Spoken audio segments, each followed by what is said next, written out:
El Peruano Podcast. Credibilidad y confianza.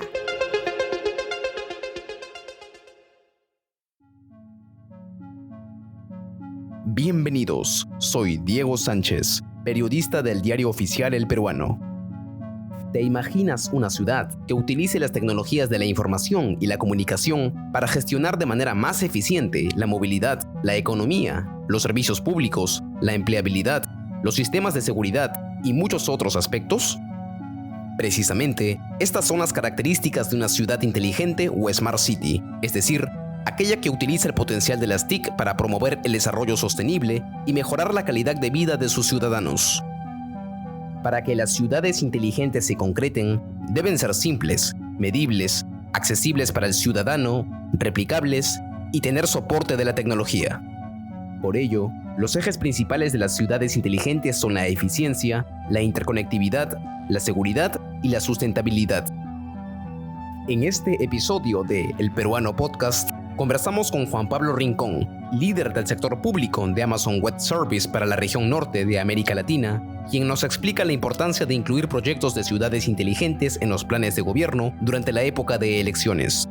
Además, menciona los beneficios que traería este modelo en la calidad de vida de los ciudadanos.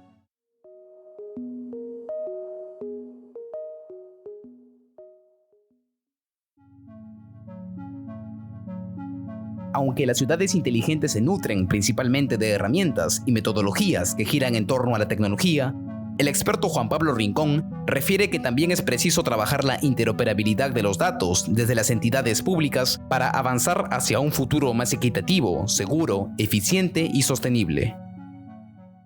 Los ciudadanos están generando datos en todo lado. En el celular, en el sistema de transporte, en los impuestos, en el recaudo. Por todo lado que pasamos estamos dejando datos. El problema de esos datos es que no se está haciendo nada con ellos. Entonces ahí entra un concepto muy importante que es el cerebro de datos de una ciudad, ¿sí? Los lagos de datos. Y ese es uno de los ejemplos que hizo Cali. Cali, para convertirse en un hub de inteligencia artificial, sabe que yo quiero proveer inteligencia artificial, pues lo primero es tener datos. Si yo no tengo datos, los junto, los analizo, pues es muy difícil que le pueda meter predicción o modelos a eso. Entonces lo que hizo Cali es que juntó una serie de bases de información en un gran cerebro de datos de la ciudad, donde se juntaron varias secretarías como se llama en Colombia, a las diferentes entidades del sector público que se encargan de cada una de las cosas en una ciudad. La Secretaría de Movilidad, la Secretaría de Impuestos, la Secretaría de Seguridad, y todo empezaron a compartir los datos. La Secretaría de Salud, y lo hace. Entonces, puedo tomar eso, medir, y cuando yo hago medición, puedo generar analítica, y es lo que se hizo.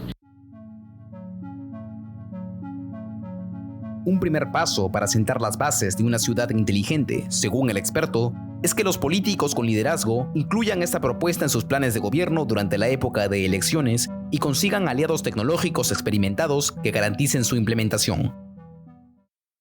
Yo pienso que hay algo muy importante y es el tema de que los planes de gobierno incluyan esto. Si esto no empieza por un líder de gobierno que tenga de verdad esto en una visión y que busque aliados para poderlo implementar, no va a pasar. Y en las ciudades donde lo hemos hecho, Cali es un ejemplo, pero tenemos muchos otros ejemplos en Buenos Aires, en Bogotá, en Sao Paulo, casos en diferentes lados, es porque hay alguien que toma el liderazgo y la batuta de convertirlo en eso. Y eso viene incluso muchas veces desde las campañas electorales. Hoy tú ves en los planes de gobierno de cualquier candidato, y te hablo de América Latina, cada vez es más común que los planes de gobierno incluyan temas de tecnología como habilitador de transformación digital.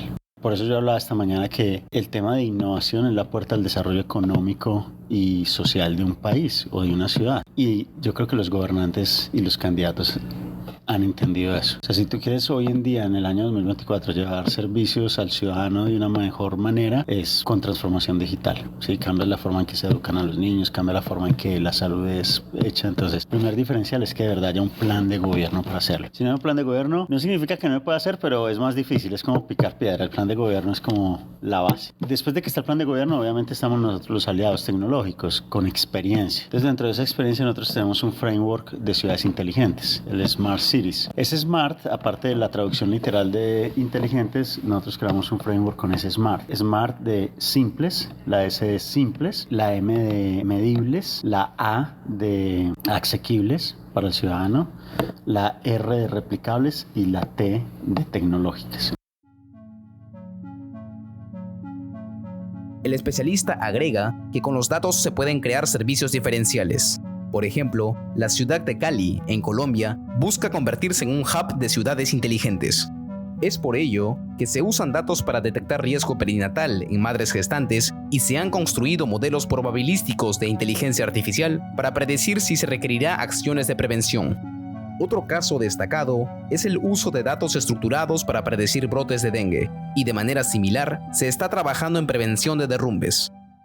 El tercer caso de uso fue temas de prevención de derrumbes, ¿sí? Con sensores. En las laderas de las montañas se pueden poner sensores, aguas y temas de modelos probabilísticos. Con la lluvia, con la sedimentación de la tierra, tú puedes prevenir si una ladera se va a derrumbar o no.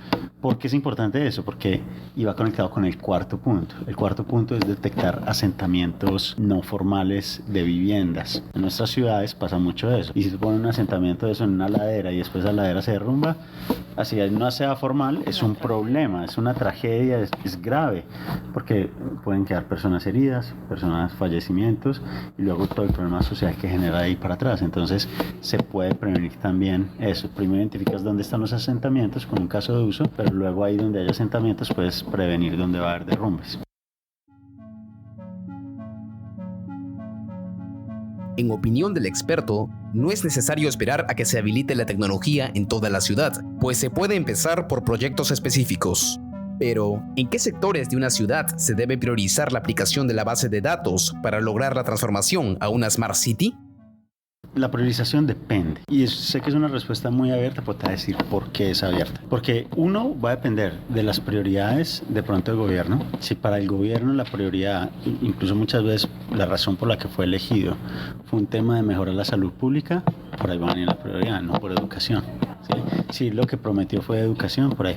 Eso desde el punto de vista político y de gobierno, que es una variable real. O también la segunda muy importante es por lo que tú dices. Una es querer hacer y otra es poder hacer. El poder hacer es donde tengo datos. Hay un reto importante cuando uno quiere hacer un cerebro de datos, es que no es fácil juntar la información de las diferentes secretarías. Nadie las presta.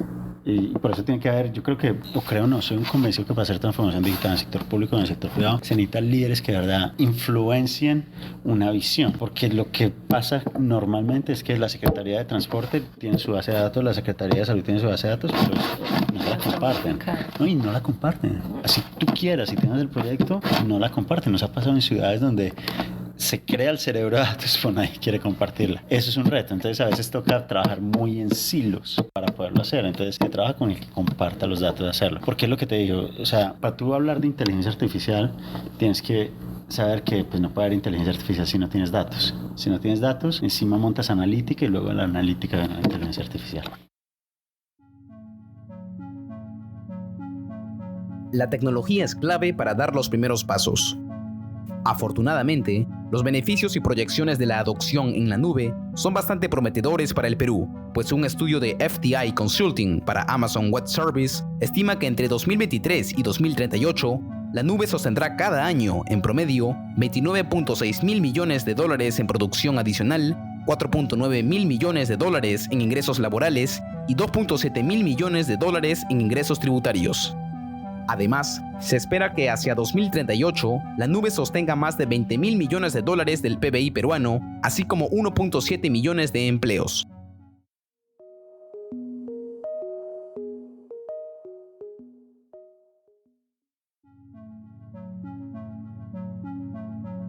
Puedes escuchar más historias de ciencia, tecnología e innovación siguiendo El Peruano Podcast en Spotify y SoundCloud. Este podcast fue producido por Sofía Pichigua y locutado y editado por Diego Sánchez. Muchas gracias por escuchar.